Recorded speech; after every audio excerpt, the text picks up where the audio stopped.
Good morning, viewers. Welcome to Frankly Speaking with Vibhuti Jha.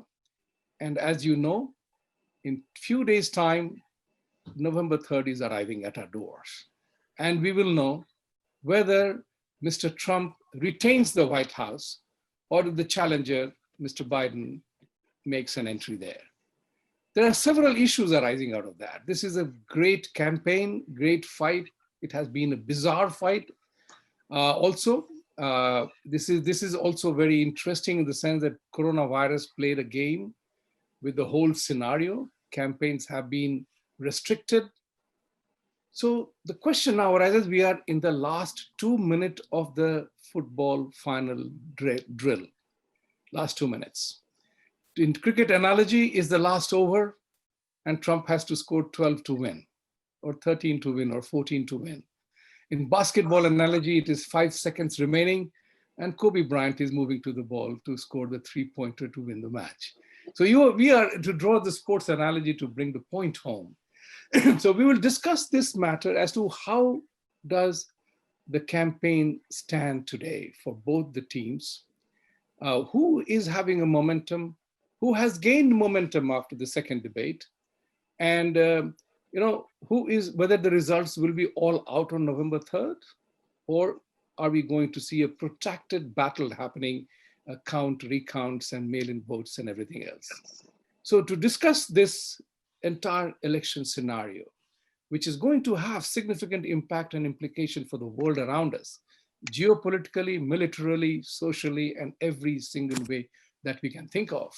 I have some very good people here who have been on my show, and I decided to have some more people to share the thoughts, what's happening in their mind.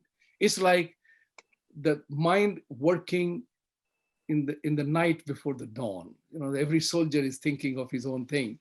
So the support for Trump or Biden's chances. Let's begin with introducing Dr. Dipak Nandi. He's an entrepreneur and a physician. I have Srilekha Palle. She is a healthcare executive. And I have Shobha Chokkalingam. She's a cardiac professional. She's a doctor. I have Preity Opala. She is a geopolitical expert, a fashion designer, and a beauty model as well. I have Mohan Sonti. Mohan Sonti is a system design architect. Software architect. And he works for Raytheon. And I have Dr. Sharma, Rakesh Sharma ji, who is chief of medicine and the chief of ICU in one of the big hospitals in Smithtown in Long Island. So welcome to all of you. I would have left the floor open so each one can take the first shot, but I'm going to begin with Shobha ji.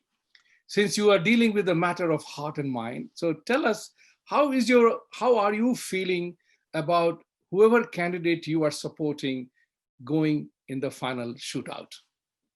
Thank you, Vibhuti Ji, and thanks for having me here, and a warm welcome and greetings to all the other panelists. It's a joy and honor, as usual, to be on the Professor Vibhuti Jha show that I call. So really, very glad to be here. And to kind of dovetail into what you said, it's going to be dawn soon. Always remember, night is darkest before dawn. And that's very, very important. Never lose that momentum. And right now, as I see it, President Trump has clearly won after the second debate, where he let his opponent kind of, so to speak, proverbially dig his own grave, be it the fracking, where it was all a lot of lies back and forth about the fracking, and also about the law and order situation. And, the Hunter Biden laptop matter has surfaced, and it has really gotten people thinking what's going on. And President Trump, I feel in the campaign, is like the Superman. He started out in Wisconsin. Well, he started out in Battle Creek, Michigan. And in an hour or so, he was in Wisconsin. And then at night, 9:30 p.m. CST, he's in Nebraska. And the crowd is swelling with every one of his stopovers. And he's a brilliant rock star. And like you mentioned, Mike Jordan, Kobe Bryant, we've got a rock star of a president. And, and also always remember, it's the quality that matters. Yes, the voting quantity definitely matters, but it's the substance. And I always say truth alone triumphs, and truth is God. And when God is on our side, us Indian Americans need to know the Pandavas were only 5. The Kauravas were 100. But who won in the end? It's the truth and justice and the wonderful patriotic make America great that he truly, truly does. Be it the veterans, be it as a healthcare physician, as a doctor. I want to see the prescription costs for my patients come down. And he's done just that. He's cut away the middlemen. So prescription for costs for insulin and other drugs has dropped. So he's done fabulous things like holding China accountable and law and order. I mean, I can't name enough. The list is about 100 plus. I definitely see the strong passion and support you have for Trump. And I wish I'm able to send him this clipping of yours to him. And this is important. This is very important because this is the first time I'm seeing that how energetically, how animatedly, and how passionately Indians are engaged in this election and they're participating in it. So you said some very good things about the entire scenario. I have one observation to make about the debate, and you brought that matter in, that when Biden talked about the immigration, fixing the immigration thing in 100 days when I go into my office, that was a wonderful moment for Trump to pitch in. And he pitched in about his 47 years, that you were a vice president only 4 years ago. Why didn't you do something? And from then on, that constant, in the boxing language, you say you keep punching and jabbing at him. The 47 years, what did you do? And I really acutely observed Biden and I saw his discomfiture. He really had no answer. Come on, man. There is another point which I wanted to bring to attention, and I would seek Deepak's thought on that. I was very disturbed when I saw a policy prescription from Biden saying that he will bring Muslims in every level of his administration. Now, I'll also explain why I was upset, because this is where I saw that Democrats became absolutely bare naked with their vote bank politics. I would have been equally uncomfortable, let me put it this way. I would have been equally uncomfortable if he had publicly declared that I will put Hindus in every level of administration, or Jews, or Christians, or only women, and only IT guys. This becomes a gameplay of political vote bank pandering. And we all know how he has pandered to Muslim community here. Deepak, do you think it will affect him? Or he definitely gets assured with the Muslim vote, but does it affect people like you and I? Because I'm upset about that. I will frankly and truthfully say I'm upset with that policy prescription. I'm sure it will affect in the battleground states, with the majority of Episcopalian population and with the massive tides of Muslims and genuine fear of the Sharia laws and the recent incidents in France where a French teacher was slaughtered by the Muslim, which there is definitely a fear and it will have a repercussion. But the most important thing that is God is on Trump's side is the economy. Today, the economy had a 34% growth in the GDP announced. This will work like magic for Trump. The other thing that Shobha ji talked about, that 11 million jobs will be lost because of getting rid of fracking and getting rid of the energy industry altogether. The third thing, we are seeing that the Trafalgar score is showing 48% for Trump. And today, just now, 10 minutes back, FBI just announced that they have a major investigation going on Hunter Biden, and that can also draw up Joe Biden. And nobody would like Kamala Harris to become the president of the United States and radical left totally. We are seeing that the sun is rising in the last moment, and the end of the darkness is happening. The doom and gloom will not happen, and I can see the shade of sun coming up. And come November 3rd, just like I predicted last year, Trump will win. He will win again this year. People in America love energy. They love optimism. They live for a bright future. They live for the American dream. Nobody lives for doom and gloom. Nobody lives for regulation, higher taxes, depression, and eventual death. And that will happen if you have Mr. Biden coming in. He is himself suffering from his apathy, cognitive decline. He himself is suffering from many other illnesses, and he is having legal issues, medical issues. And I don't think when people close the curtain, they were going to vote for Mr. Biden. I think what we are going to see is the whole media will be surprised, like what happened during the Dukakis time, where everything came out red. Because remember, winner takes it all. And the winner takes it all in every state except Nebraska and New Hampshire, and Maine, sorry.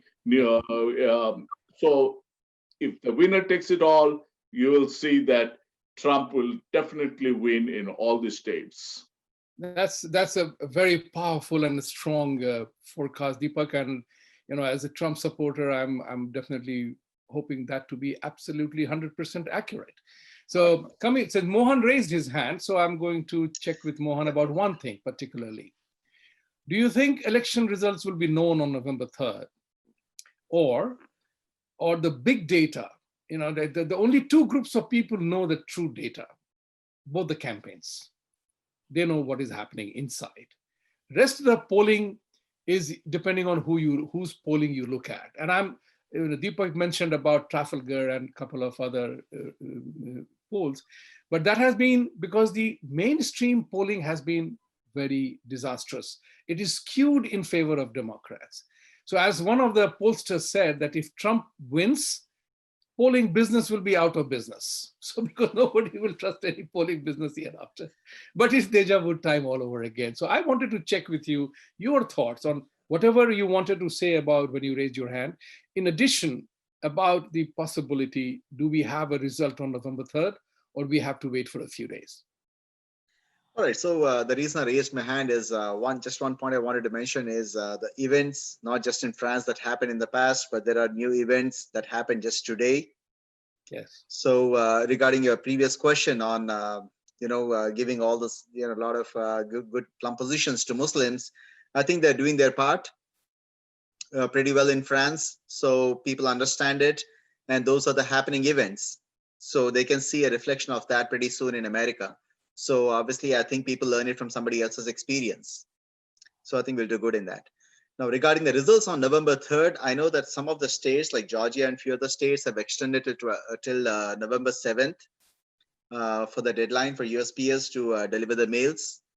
But as I understand from my basic analysis, I think about 10 states is when things are going to get delayed with the mail-in ballot, of which most of the states are already blue. So can we know the results on November 3rd? I believe we'll actually get the victory on November 3rd with the assumption that the rest of the states don't matter. And those are going to be more like a bonus. I mean, we would just look at 8 of those 10 states are already blue states, clear blue states. So you could just add those numbers and it'll still be a victory. So I think people will know it by November 3rd is my opinion. But by November 7th is when they will actually conclude it. So for our conclusion, I would say those numbers don't probably matter. They shouldn't matter at all. Srlekha ji, if I were to connect with you on this matter, that 80 million people till Thursday evening had voted in, yep. Right? Whether it in person, mail in, or whatever. But there was one very interesting data that came out, was that the 40 million votes have not come in yet. And people are concerned that some states will not allow delayed counting. And the fact that some of the people are talking that it's 2-1 in favor of Democrats, is that true? Because you are a hardcore Republican in terms of ground presence.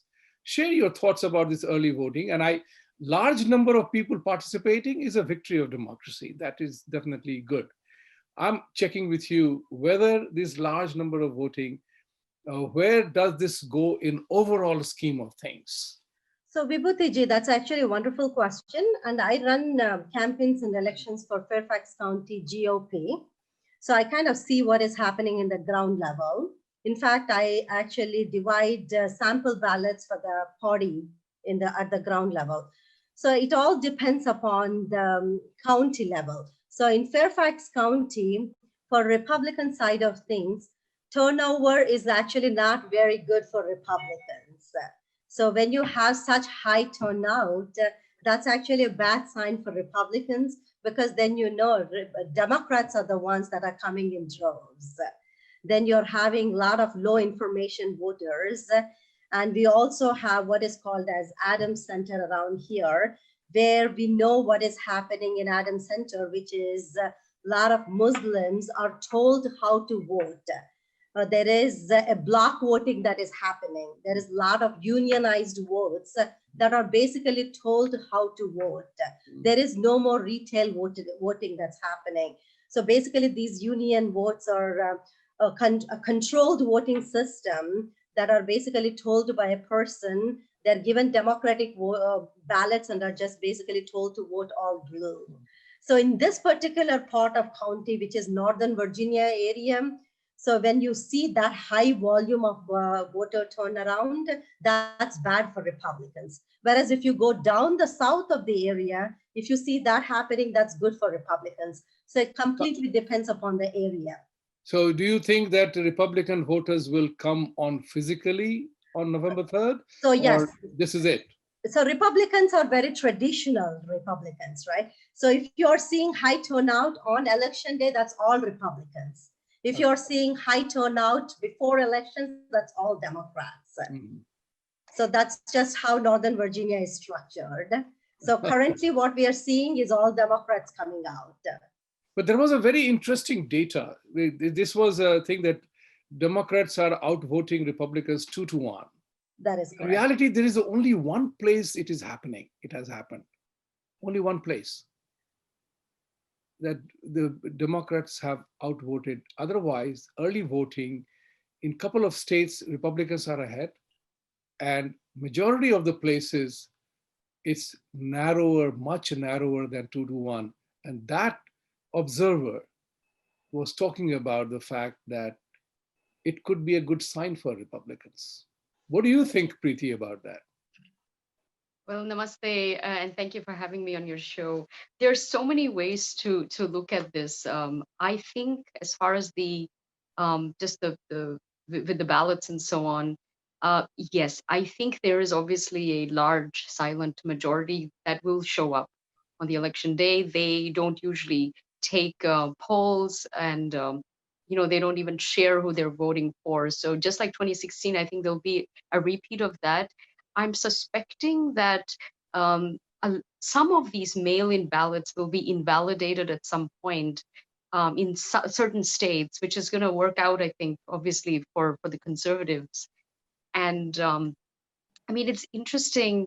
I think this Supreme Court nominee nomination and the proceedings, and now the appointment, changes the game, because now you can add in another element to the mix. The way I look at it, I think there's two scenarios. One is Trump wins in a landslide.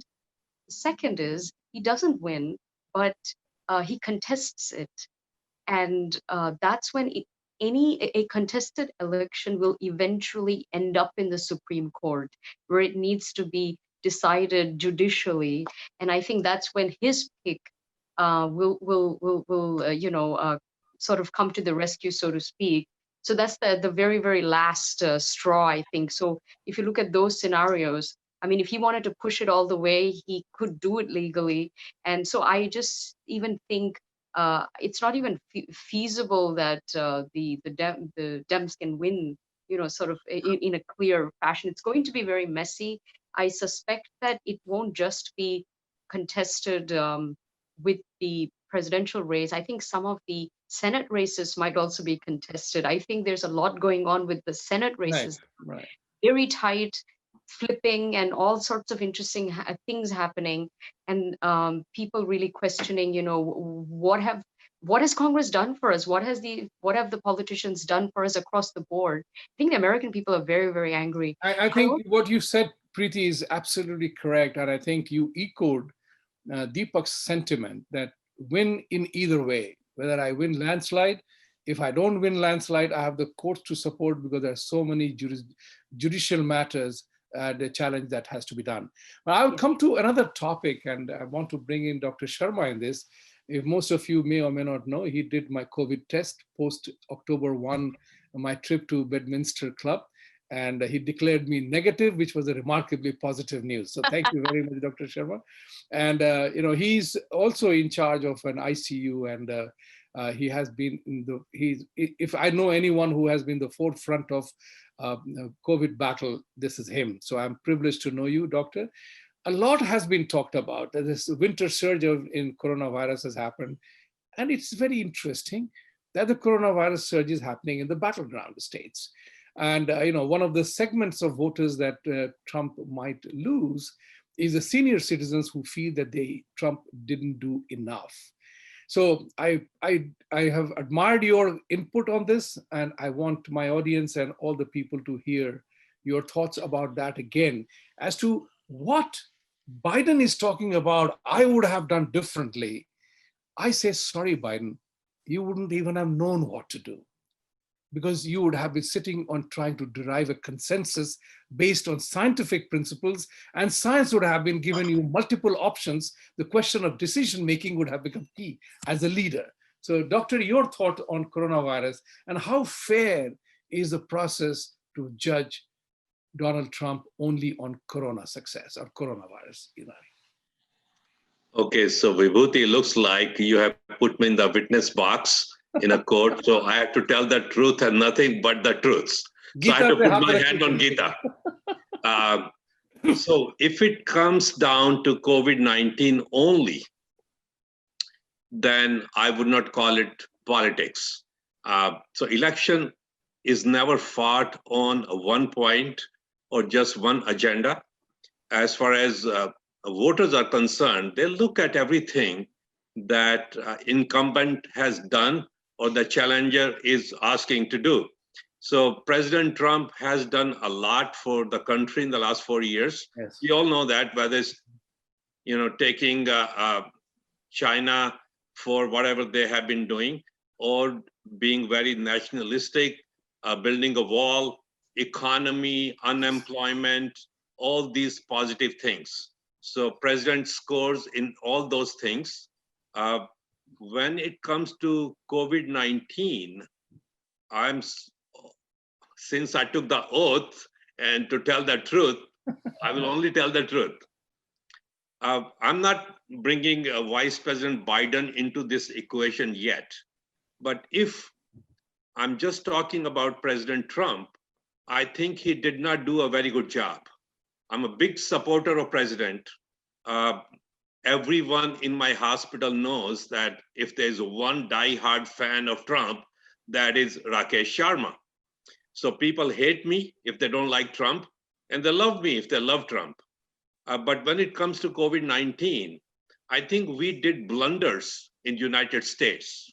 There is something to expect from a leader. Whether President Trump was misled by Fauci or anybody else, I don't know. But I think leaders do have a certain responsibility. And in COVID-19, one good thing that President did was to ban flights from China. I don't blame him for not blocking flights from Europe, because nobody knew about Europe at that time. But when it comes to taking precautions, means mask and other things, I think President did not do a good job. And I actually blame Anthony Fauci also. He behaved more like a layman than as a doctor. I'm really ashamed that Fauci is at the forefront. If I was the leader of this country, I would have fired Fauci a long time ago.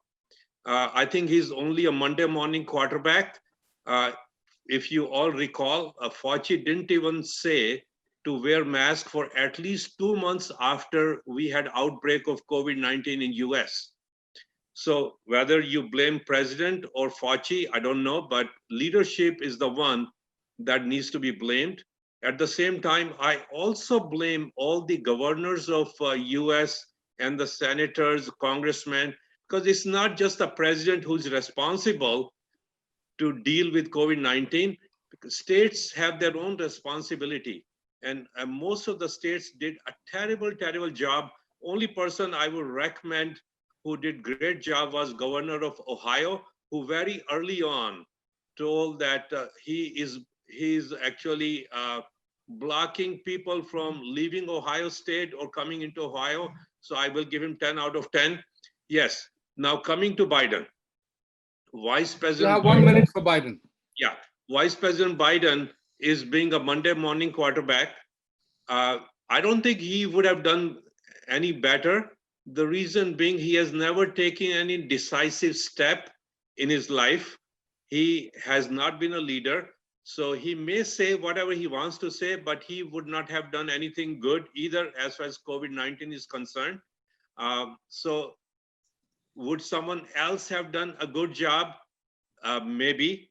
I think we missed the boat when it comes to COVID-19 in United States. And we are seeing the second surge in most of the states right now. The reason being, there is no national policy on COVID-19. There is no leader to say, hey guys, let's do 1, 2, 3. And I blame that on actually states also, because federal government does not have that much right to tell the states what to do. That is a bad concept we have in US. If you all recall, in India, we have different governments, but Modi alone shut down the entire country, no matter who was running the different states. And that's what we lack in US.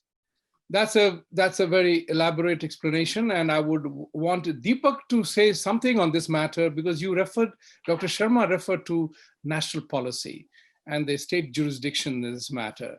And so the question arises that we know that the economy is going to have a V-shaped progression. So the second quarter, the market tanked economy tanked by 31.3%. And after the lockdowns are gone and economy is opening up, we have a 34.3% gain here. So Dipak, is it possible in the United States, considering that these pandemics and natural disasters would happen, that the state authority, so that you have a national policy in these matters, like Dr. Sharma said, for example, what is disgusting is that New York and California governors have announced that even if the vaccine comes, we will subject it to our test by our doctors and our local leaders, and then we will let them think about implementing it. What do you think about the chaos when it comes to handling pandemics? So when the United States was formed, the 13 states got together and they had decided what belongs to the federal government and what belongs to the state government, like printing of money, treasury, defense, belong to the federal government. Healthcare is a state domain, and the federal government has very minuscule input in this whole thing. Remember, Joe Biden and Barack Hussein Obama during the H1N1 epidemic did much very, very worse compared to President Trump. When President Trump took over, there was no testing materials. There was no PPP. There was nothing. He got this whole virus as a total surprise. And this Anthony Fauci, who says he's an infectious disease specialist, was never trained in infectious disease. He is an immunologist. An immunologist is a very different person than an infectious disease specialist. And nobody in the media has called him that he is not a trained infectious disease specialist. It is a 3-year fellowship after medicine. Anthony Fauci, who belongs to the Italian craziness, is the guy who kept giving different version to President Trump. He was listening to him. He first said it is a small flu-like thing. Then Fauci told him, you don't need mask. He told him, you don't need to ban the travel thing. He banned it. President Trump took it very seriously, but he can do only so much. He was given misdirection. And then 30% of the death happened. Why? Because guys like Governor Cuomo put the COVID patients in the nursing homes. In nursing home, you have old patients who are almost on one leg to the death. one fit in the death, and now you bring in corona patients, and there goes the infection. It was mostly the death that happened in the nursing homes that killed 30% of the population. But the media took whole advantage of the coronavirus and saw it as a total blessing on them to use it against President Trump. How? They wanted to kill the economy. So shut the economy, shut the country down. That was one strategy, because they were totally envious that the unemployment had come down to 3.2%. This is the best presidential economy we ever had. So all this Ivy League trained, including my daughters, who liberal guys sitting together, did all the intellectual masturbation together to figure out how to kill the economy, how to kill President Trump. They did the total fake of the media. They did not care even if these old people will die. Let them die so that I have a higher number, so that I can show them. This is the tragedy of the liberal media. This is what happens in communist nations. This is what happened in socialist nation. I come from Bengal, Calcutta. Remember, Siddhartha Shankar Ray would every night come and kill up 50,000 young guys to kill the Naxals in the name of the Naxal. This is what communism does. They go and do massacres. They do. This is what happened. The liberal media all got together and figured out ways to take advantage of this whole situation. The hospitals, what the hospital doctors, they started doing DRG billing 3 times. So a patient dying of congestive heart failure, but because he is in the last day in the hospital, has coronavirus, not that becoming the primary disease, billed it as a coronavirus death and got 3 times the reimbursement. So what we see is the total taking advantage of the swamp. You know what I mean? The deep state and the swamp got together. And President Trump, we will not succeed till in his next term, move all the buildings out of Washington, D.C. The Department of Interior needs to go to Idaho. The Department of Health needs to go to Minnesota. The department, they don't need to go to the same cocktail parties. Every building should be spread out in different red states. True representation of America will come, and it will be not segregated in North Virginia. This is what I've been telling to Donald Trump Jr. 3 things has to happen. Article 230 has to be vanished. New York Times versus Sullivan case has to be overturned. And these buildings needs to be moved throughout the country so that everything does not happen in Washington, D.C.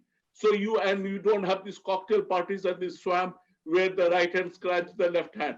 Right now, Mohan, thank you, Deepak. That was a very, very powerful, strong, case you made. Mohan, you have something to say. Then I will go to Srlekha ji and Preity, and then Shobha ji. So I warned you to be ready in the sequence.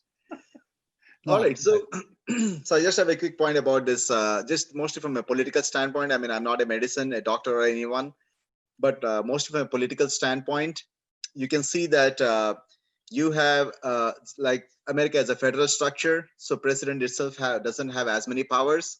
It's the states that have the power, right? Short of an emergency, which is not going to happen. So unless Trump declares an emergency and everything is under his control, which is like a dictatorship, which is not going to happen. Right. So in which case, all the states have the power. So when the states have the power, then if you look at the statistics till June end, and I have stats with me right in front of me, 7 or 8 of the 10 states that had the highest COVID cases are all Democratic states. So from a political standpoint, what I can say is, if there's a murder, then the question is like, who benefits from it, right? So why would anyone want to solve it? Why would Democratic states would solve a problem that the whole nation is facing? They don't want to solve it. That is politics. So it's not a surprise that 8 out of 10 states that had the highest COVID is from Democratic states. And now, since we have lost the war on COVID, then Trump turned to what he's really good at, which is economy. And then you see the whole turnover. Things flip over like a coin. And now they want to impose restrictions that are never heard of, that are beyond what is even legally advisable or legally even possible. Like in Michigan, where the court itself overturned those restrictions and said that's illegal. So now you see they have killed the system here, they killed people here, and then they want to kill the economy. So that's a comprehensive story. The problem America has is the election time. And if something bad happened, in my political viewpoint, I don't think the ruler actually gains anything by ruining the country. It is the opposition that gains it, and which they did a handsome job of. All the statistics show that. In Bharat, what happened is exactly the same, except for the fact that it is not an election time, one, and two, over 20 states in Bharat is ruled by BJP. So anyone who does not behave well looks up like a sore thumb, and Delhi did it. Kejriwal did exactly the same thing. In America, half the states are ruled by Democrats, and they did exactly the same thing. I say, ideally, if you do a forensic analysis, I would call the Democrats are the murderers. That is the real fact. All right? Because nobody else gains from it. And now that have murdered the people, now they want to murder the economy, because that's what Trump is trying to save now. So that, I think, is the political truth. That is a very astute analysis you made, because it echoes with my thought that, who gains? And like I said to you, that 9 out of 10 times, the incumbent president has won the election if the markets have been, economy has been doing above average. And one thing which I do know, call it conspiracy theory or otherwise, is the fact that there was no way Trump was going to lose if coronavirus hadn't happened, and the kind of lockdowns that were forced upon. That is the important part. Dr. Sharma and I talked about one-on-one the first time, and he said, it was an education for me when he said that, Vibhuti, do you know there are 30,000 to 40,000 people die every year because of common flu? People don't stop living, breathing, and so many people die in accidents. So people don't stop driving the car. But because people did not know what is the solution to this challenge, there was no medication, there was no vaccine. So it became an opportunity that you are describing as imposed. I'm a cause and effect guy. And I believe that everything happens for a reason. We all met for a reason that we are having this conversation. I didn't come to America knowing in advance that I was going to meet you guys. None of you planned it. But we are meeting today, and this is also for a reason. So who benefited from this coronavirus thing? Who is benefiting? Because I think the Democrats realized they were the ones who brought about the theory of the Russian dossier, right? They are the ones who are colluding with China. Where did the China virus come from? China. Nobody's talking about that. Srlekha ji, I'm shifting from coronavirus because it's a life and death issue. So we needed to talk, and you are a healthcare professional. So, it would be unfair for me not to ask you to comment on that. But I want you to address another issue that has emerged in the last few days, and the virtual intellectual gatekeeping being done by Twitter, Facebook, what to print and what to not to print, what to allow on their websites and what to disseminate. So Hunter Biden is a Russian, what is the word used? Russian election misinformation campaign, right? As if Russian dossier by Hillary Clinton was not. So the funny thing is that you stop the Customs and Border Patrol Commissioner Twitter account because he said that building the wall has helped criminals not to come and our crime rates have gone down. But that knowledge was public knowledge because he couldn't block mine. So I disseminated that information. So share with us on both the accounts, briefly on Corona because you are a healthcare professional, but on the intellectual gatekeeping by the technology companies to prevent a sort of a gag order that we will not let you talk about Hunter Biden because it's not a verifiable truth. Sure. Let me just go back. I must admit, the first time, this may be the first and last time I may have to completely disagree with Dr. Rakesh Sharma ji. I think no president would have done a better job than President Trump. Remember, President Trump was the only president in the entire world who stood by in front of his country 2 hours each day for the next 2 or 3 weeks, taking questions from the hardcore press. And he knew that these press were not in favor of him, took any questions that they were willing to ask. And these were not favorable questions.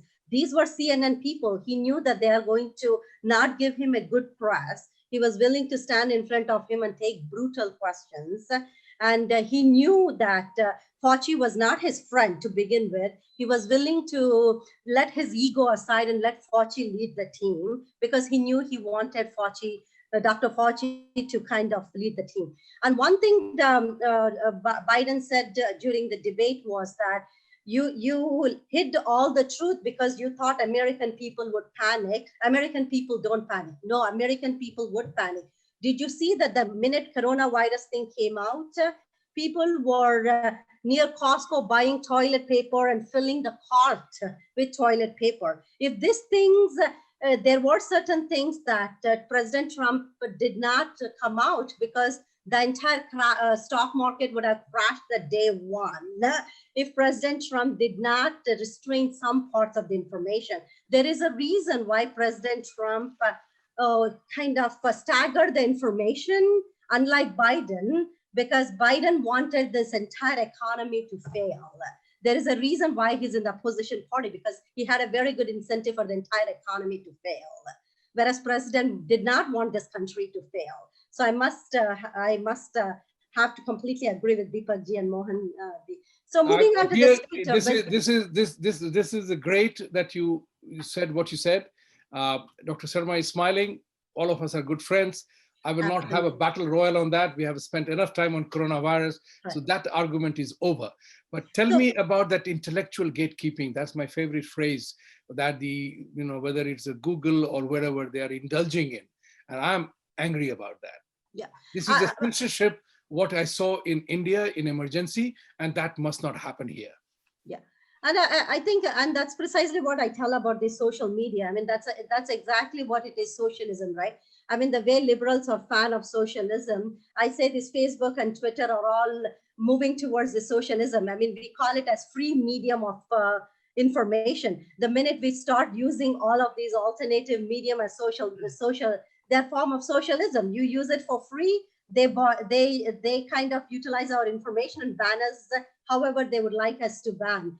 Are they doing what they're doing is right? No, it's not at all right. But again, that is one form of socialism. What they're doing is completely wrong.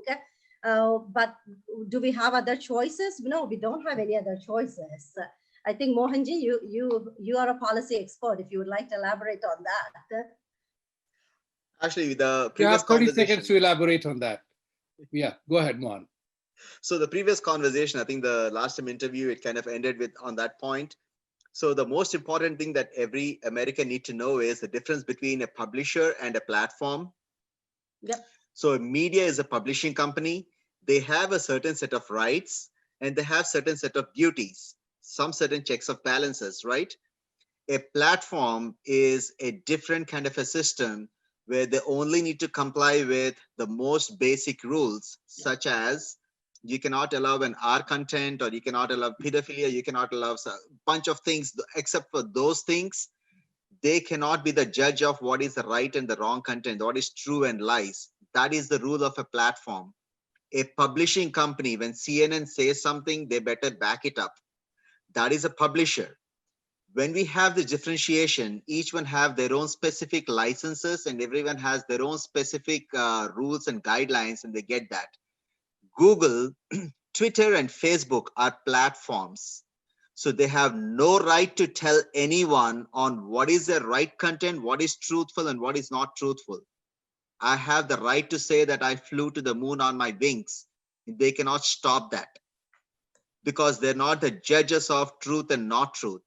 Publisher can stop that. CNN can say that is not a valid news. I'm sure you didn't fly on your wings to moon, but platform cannot do that.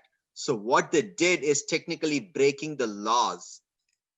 That needs to be brought up. Other than the fact that they're very powerful and they're in the pockets of Democrats, ideally, I think they can be taken to the court for registering as a platform, because Twitter and Facebook are platforms. People need to understand the difference between platform and publisher. CNN is publisher. Thank you, Mohan. Twitter Thank is a you very platform. much. You need to understand the difference. Yeah. Thank you very much for explaining. Preeti, I have one inquiry with you in terms of the foreign policy and Hunter Biden foreign policy. Since you are a geopolitical expert, is to tell us something about the murky deals always happen in international arena. So let's not fudge around that. Murky deals always happen. But how do you respond to the fact that Hunter Biden, did all the kind of things that he did as a benefit of law and democracy? Not guilty until proven. But from whatever is coming out as the information, what is the extent to which you feel that these are manipulated data or they were real data? Yeah, I think freedom of speech in this country is a joke after this example of, outlets and platforms now acting as outlets that are suppressing data information. Seems like to be truthful and very evidential. Look, yes, all politicians have deals here and there. I think what makes all of this really bad is because Joe, and he kept saying even in the debates, he paints a picture that he has never made money from any foreign country, and he's never benefited, and his whole family is also kosher, which they're not. I think with the Trump and his empire or his campaign, they're not pretending to be angels. But I think with the Biden campaign, the more they pretend that they're pure and angelic, and all of this stuff is coming out as we speak, it looks worse. So that was a really bad mistake, I think. Even I think Tony Boblansky on Tucker's program. Yes, I saw that. God, I mean, the 1 full hour, he kind of. I mean, this is politics of access, and a lot of these dealings were illegal. It's actually a breach of national security. That's the problem. It's not about somebody making a buck on the side. It's when you take funds, then you're completely vulnerable to your benefactor and your donor. So I think it's a breach of national trust, national security. You think about cybersecurity, things like terrorism, all of these issues come into play. And I'm happy that this story is now very hot.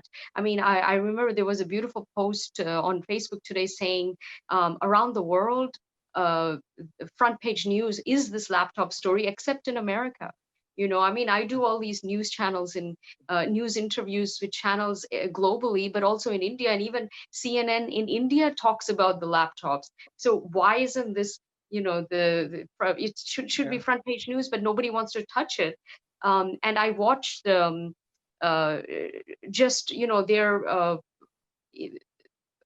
points on foreign policy. It is so scary to see a discontinuation of the administration. I think if you get somebody else in, it's going to be very tricky when you think about different conflicts, whether it's the Indo-Pacific, the South China Seas, or so on, because these things, we have had great alliances formed just recently.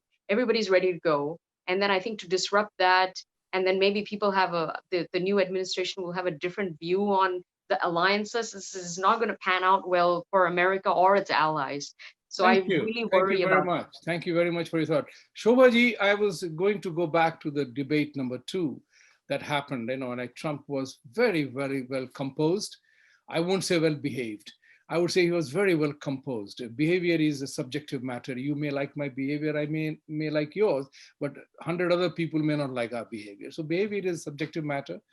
But the majority of the people, I find, Indians particularly, he behaved so badly. I said, be specific. What do you mean by his behavior is bad? You do not want a pope to run your country. Let's be very clear. Politics is a very different kettle of fish. So how do you address that question of Indians particularly, who say that,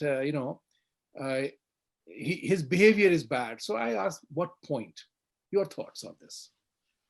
Sure, that's a very important point. I want to remind what Major Gaurav Arya, who's a retired Army general, said. President Trump He's a is major, not general. He was a major. He's a major. Retired as Okay, major. well, army person. Yes, yes, army person. Yes. He seems to be very well versed and very eloquent. And he said, President Obama was kind in words, and President Trump is kind in actions. And we need to decide what we want: a meaty churi, and then stabs you in the back, or do you want someone who's going to rush to help you in the moment of need?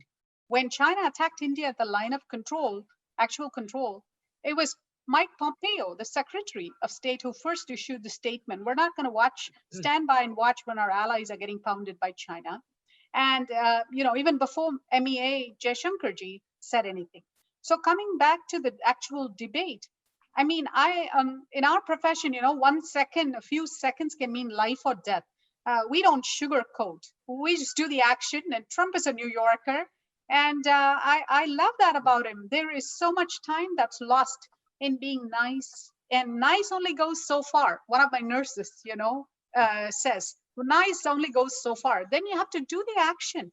So who are they kidding? For example, Biden and Kamala Harris ticket, yeah, they're nice. They're sugar-coated. And, they might send troops, sure, in Kashmir. And then the troops, American troops, would be on the side of Pakistan. Are you guys okay with that? With that honey-coated sugar talk? How about, I want to see all the 3 Democrat presidents that we know, Clinton, Obama, 2, I should say, but I mean, Vice President Biden, they all would come to India, have these wonderful Rashtrapati Bhavan tea parties, go over to China and give it the most favored nation, welcome China into the World Trade Organization. And, they never wanted India to progress. They wanted to keep it all suppressed and always wanted to strengthen Pakistan. Now, is that what the Indian Americans want? And let me tell you, Trump is all about action. When you're in the actual grounds doing action, there's really no time to be too sweet. He's not there to please anyone. He's there to get the work done. Here, for example, I'll be very honest. I never thought in my lifetime I'll see a peace deal in the Middle East. And I'm not, in the Medicare age group or anything, but Trump made it happen. And more Middle Eastern countries are joining it. And he's bringing the troops home. You don't need to be sweet. You just have to do the right things. So Indian Americans, I think they're a little too emotional, and they need to step back. We're in America, and look at the facts, look at the policies. And your taxes are being cut. It's not that it's the only thing to worry about, but whether it's Democrats or Republicans, everybody's going to enjoy that tax break. Businesses, the tax was cut from 35% to 21%. That is remarkable. So the good things, judge a man by his actions, not by his words. Thank you. Dr. Sharma, I mean, one of the things, very important thing is that what is important, my favorite quote is from satirist P.J. O'Rourke, who said, this country will forever have a serious problem in having a comprehensive foreign policy or a comprehensive immigration policy, because everyone is a goddamn foreigner or an immigrant. So the interests clash. So keeping that particular quote in mind, we have to think about it from the Indian point of view. From the Indian point of view, who emerges in your mind as the better candidate to suit the Indian conditions, primarily also because, I read somewhere that 90% of the Vietnamese are wondering, why are Indians looking at a guy who is looking at a socialist policy? Haven't you suffered enough that you want to have a guy who wants to bring socialist policy here in this country? So if you were to appeal to fellow Indians, that guys, don't change your clothing of chola of a Democrat, but vote Republican, because this is the man who is most suited for you and I for reasons. We don't want to pay higher taxes because we are in the highest income bracket. We are peace-loving people. Our religion is peace-loving.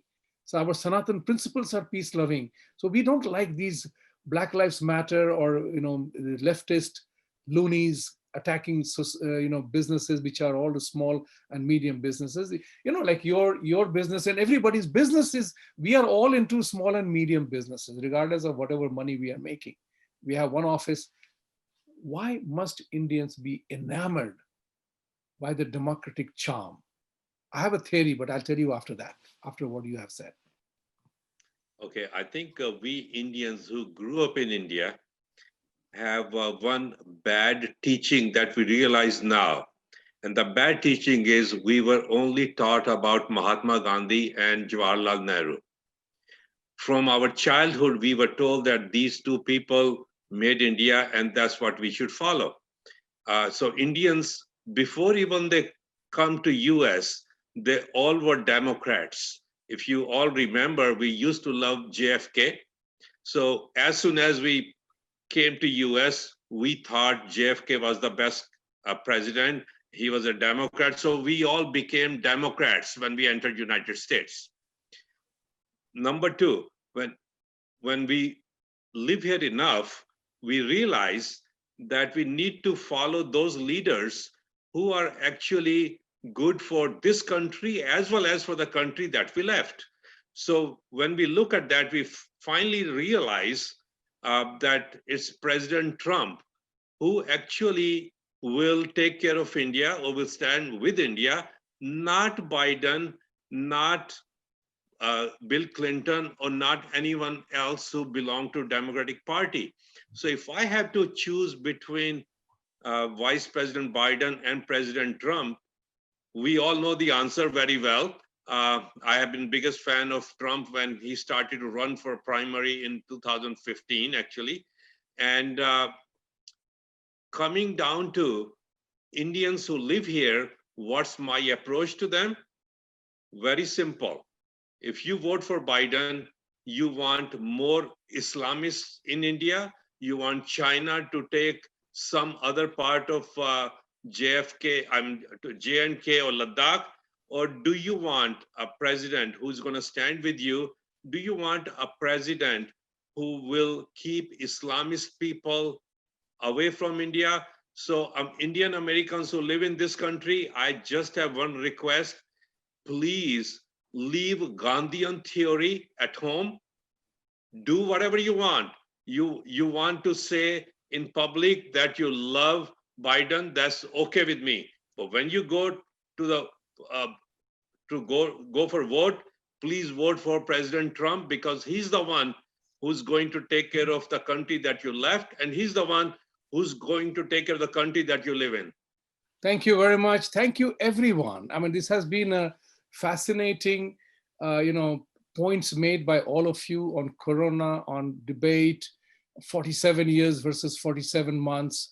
And, one of the things, as Rakesh ji rightly said, that we suffer from the fatigue of Gandhi and Nehru. And somebody said that there is a charm factor about presidency. So look at John F. Kennedy, look at, other than Reagan, John F. Kennedy, you look at Bill Clinton, Barack Obama, they're very charming people. They're very charming people. Look at George Bush, Senior and Junior, Trump, they're not charming people. And besides, most of the Indians live in heavy democratic states, New Jersey, New York, and California. And as a result of which, it's but natural for them to become part of the winning party of the state. Because many a times we all need political favors or anything. It is good to be in the good books of politicians. So what the hell, we are politicians. But I think the die is cast. Ladies and gentlemen, friends, it is wonderful to have you. November 3rd, do what is the most right thing to do. And it is not always the right thing, do the better thing to do. There is always, you can't find a right answer, but do the thing that is better. And better for you, violence, taxes, India. These are the three issues that Indians must consider who to vote for. So to all of you, thank you very much. Hopefully we will all celebrate November 3rd or 4th. And you will be happy to know, I was one of the deplorables who in 2016 attended Trump's inaugural ball in DC. So I'm looking forward to a bigger band of Indians going there, because I was perhaps amongst the very few Indians who were there. So on that happy note, have a great weekend, great elections, and a good win. Thank you, everybody. Thank you. Thank you, Namaste. everyone. Namaste. Namaste ji.